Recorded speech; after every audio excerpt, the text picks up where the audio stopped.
I'm here tonight to finish the debate and to stand for the ideals and the principles of the men of 1916. Ideals and principles that were radically different to the state that eventually emerged in Ireland, the state which we have heard repeatedly attacked and which I myself would also attack. The ideals and principles which I feel any rational person would regard as being like just generally good sense and also far above anything that existed within the British Empire of the time and also within the world at large. And I'm going to speak at first about those principles, because I feel that we have ignored the fact that compared to this British Empire, the thing that we were currently within, the vision for a future, the dream of the Republic that the men of 1916 went out to fight and to die for, was one that believed in equality. In fact, there was an argument over whether or not that they should include universal suffrage as one of their aims. There was an argument in which Clark, in which Connolly, in which Pearse managed to convince the others that yes, it should be every Irish man and Irish woman to whom the land of Ireland belonged to. I mean, if we look at the people, the Republicans who went on to form the leadership of what would become 1916, why is it that it had homosexuals, that it had women, that it had massive numbers of poor people? Because the British Empire of the day disaffected these people. We hear about popular sovereignty. Only 1/4 of the population, a handful of male people, were able to vote in the 1910 election, the last election before 1916. There could be no popular mandate when you have not only this, but also the huge British military presence in Ireland. And I feel that we need, again, to talk about why it was that 1916 was regarded by Connolly, for example, as being something that needed to happen. Because Connolly was undoubtedly a socialist, he was undoubtedly an egalitarian, and he undoubtedly believed in a more equal society for everyone. Connolly believed that the capitalist society which he lived under was inherently violent to poor people. And this is something that John has ignored. There is inherent violence in imperialism and in capitalism. In 1913, the police, the people who were supposed to defend them, went out and beat up poor people because they didn't want to work for fucking slave wages. When we have people going out and getting shot for marching down the street on Bachelor's Walk, and when they went out to protest against the British Army, and they were gunned down, 37 shot, 4 killed. That was a handful of years before 1916. There is inherent violence when you have a huge army sitting in a country who you know will come out and just kill you and your family if you decide that you're going to oppose them. And I think that we need to look at the fact that when this inherent violence is there, taking a short period of violence to try and deal with this situation is not something that we can just raw as being bam. So moving on, the idea of British rule. The idea of British rule as being something that was just truly awful for Irish people. I've already talked about the inherent violence. But let me talk about the fact that the famine didn't just kill people. It culturally impoverished Ireland. It destroyed the Irish language, it destroyed Irish traditions, and it left us in a situation which we've been struggling to rebuild from since. It left us in a situation in which the Irish language is spoken in a handful of places. Now, there are people in Ireland today who will tell you that Ireland was not colonised. Ireland was colonised. Ireland was colonised not only in the north, but by the ideas that Britain brought over and forced on people after wiping out the ideas that were indigenous to Ireland.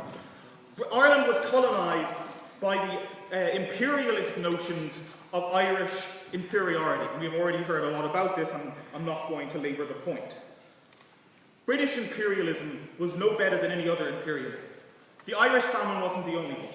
Indian famines, massacres across the world. The British Empire, we hear that the German Empire was bad. The British Empire was a truly atrocious institution that occupied peoples, destroyed countries, and killed, and just generally left the world in a horrible state. And the idea that we would have been better off there than us is frankly ludicrous. So frankly. Now, the idea of political violence as being something that is inherently bad. And we've heard this a lot from John and also from other people as well. And I think that this is a myth that needs to be broken. A lot of the people in this room are almost certainly middle-class people. They have the privilege of being able to look back, to go up to Connolly in a kind of hypothetical sense and say, you shouldn't go out and commit violence. Well, you know what? That is our privilege because we are not in a situation of facing continuous oppression. We are not in a situation of facing literally living in a tenement where you're going to die of cholera or die of starvation. I think that we do not have the place to go out and to say that they didn't have a right to commit those acts. And I feel that, like, breaking the myth of British total power, I'll take Sally. The huge unpopularity of rising in the Dublin slums that you've described, and the senseless murder of factory workers who were on their way to work by the rebels, how can you imply that 1916 spoke for the poor? Popularity of rising. Now, I feel that this is repeatedly trussed up as being a indication of what popular opinion on the rising was. Now, mostly because of leaving Sir history. First off, we really don't have an idea of what most popular opinion was in the country. We don't have opinion polls from the time. You know what? Yeah, I'm sure that people threw fruit at the rebels marching through the city because these are the people who undoubtedly were responsible for the violence that happened. But when you look at how opinion changed afterwards, when you look at the opinions of poor people who made up the ranks of the Irish Citizen Army, who made up the ranks of the people who supported Connolly, it is simply factually true that they did fight for the poor, that the poor supported them, and yes, short-term anger at what happened, I'm not surprised. But in the long run, the people of 1916 and Connolly still is venerated by those who he went out to fight for. Moving on.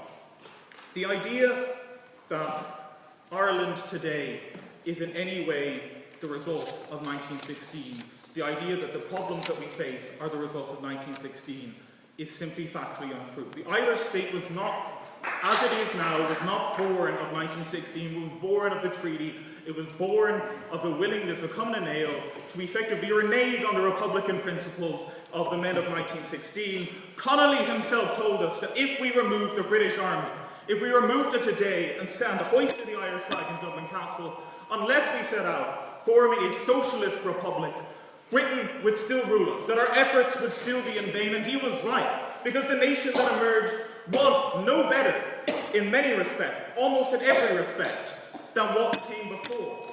Because the fact is that the institutions that Britain put in place, the ideals that Britain put in place, the ideals that Connolly tells us, were rewarded with the tears of our mothers and the blood of our martyrs, where because we did not deal with those institutions, with those cultural ideas, we were never able to truly emancipate ourselves, to liberate ourselves from the British Empire and from all the harm that it caused us. That is why I feel that although the principles of 1916 should never be regretted,